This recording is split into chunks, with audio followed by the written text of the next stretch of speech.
ka-express. Paano kung isang araw ay makita nating nakatayo si Kai Sotto sa parehong NBA court laban kina Victor Wembanyama and Chet Holmgren?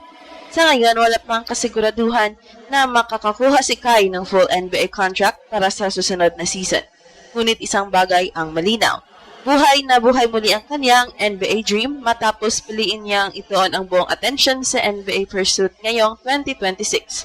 Ayon sa mga ulat, target ni Kai na makapasok sa NBA Summer League bilang susunod na hakbang ng kanyang pagbabalik sa NBA radar. At kung sakaling mangyari iyon, hindi maiiwasang ikumpara siya sa bagong henerasyon ng mga higanting centers ng NBA. Nandyan si Wembanyama na katatapos lamang ng isang napakalaking season kung saan dinala niya ang Spurs hanggang NBA Finals at nagdagdag pa ng panibagong Defensive of the Year Award sa kanyang collection. Nandyan din si Holmgren na nanatiling isa sa pinakamahalagang sandata ng Oklahoma City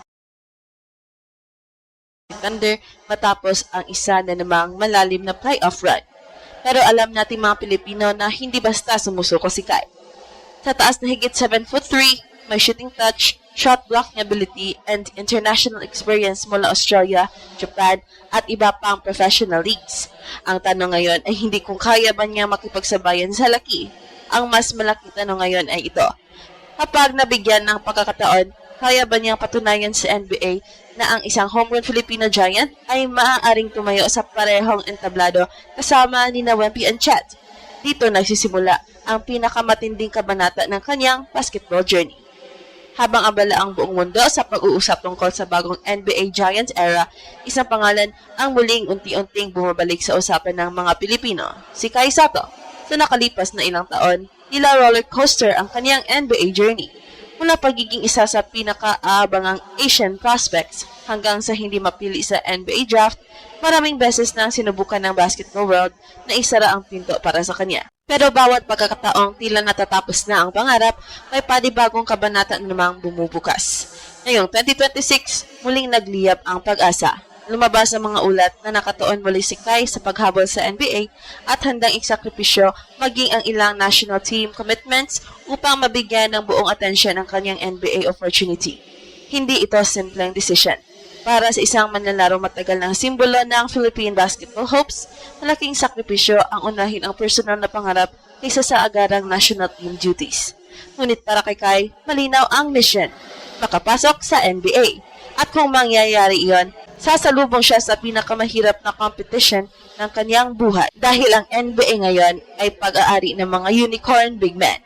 Pinamumunuan ito ni Victor Wembanyama, ang 7'4" French sensation ay hindi lamang naging defensive monster ngayong season.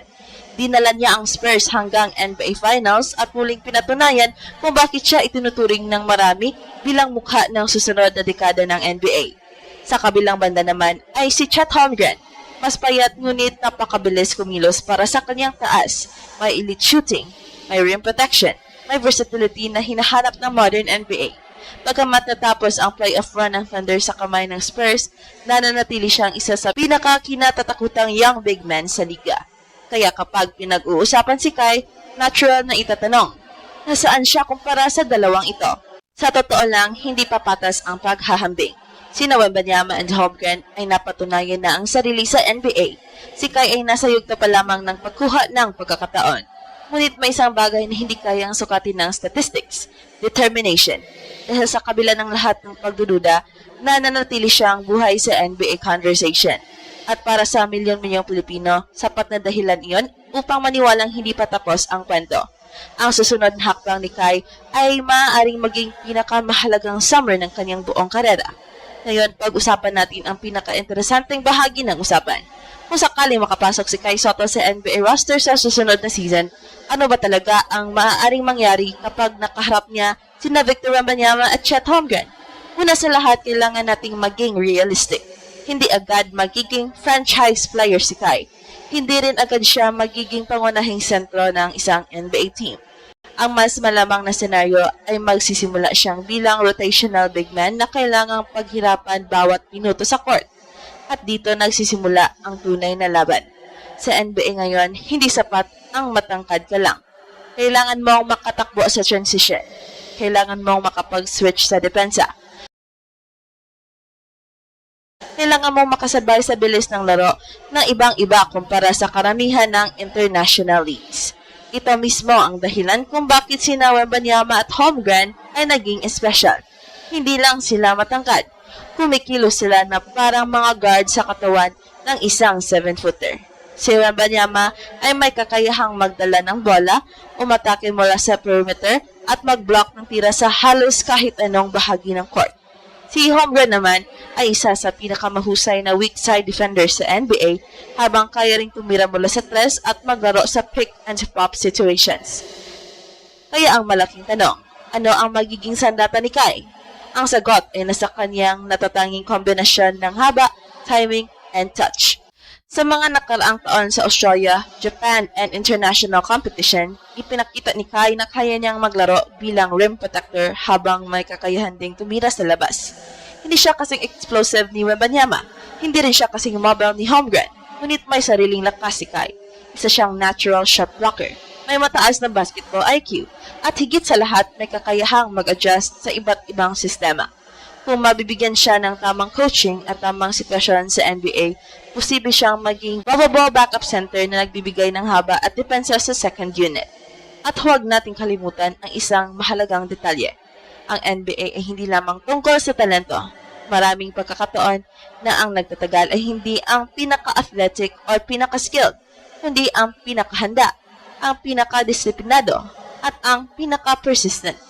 Yan ang katangiang paulit-ulit na ipinapakita na ni Kai sa buong career niya. Mula sa pagiging undrafted prospect hanggang sa muling pagbago ng kanyang NBA dream ngayong 2026, malinaw na hindi siya nawawalan ng paniniwala sa sarili.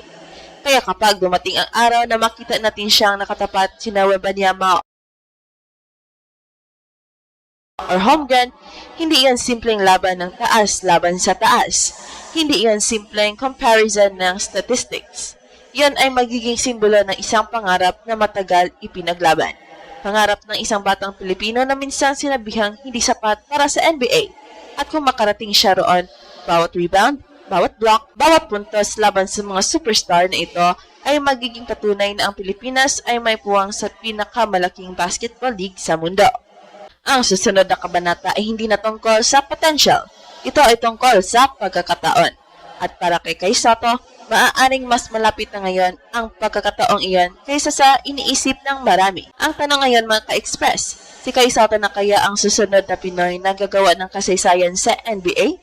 O ito na ba ang simula ng isang mas malaking kwento na magpapabago sa tingin ng buong mundo sa talento ng atletang Pilipino? At ito ang Express Info kung saan bawat kwento ginulat ang mundo. Don't forget to like and subscribe.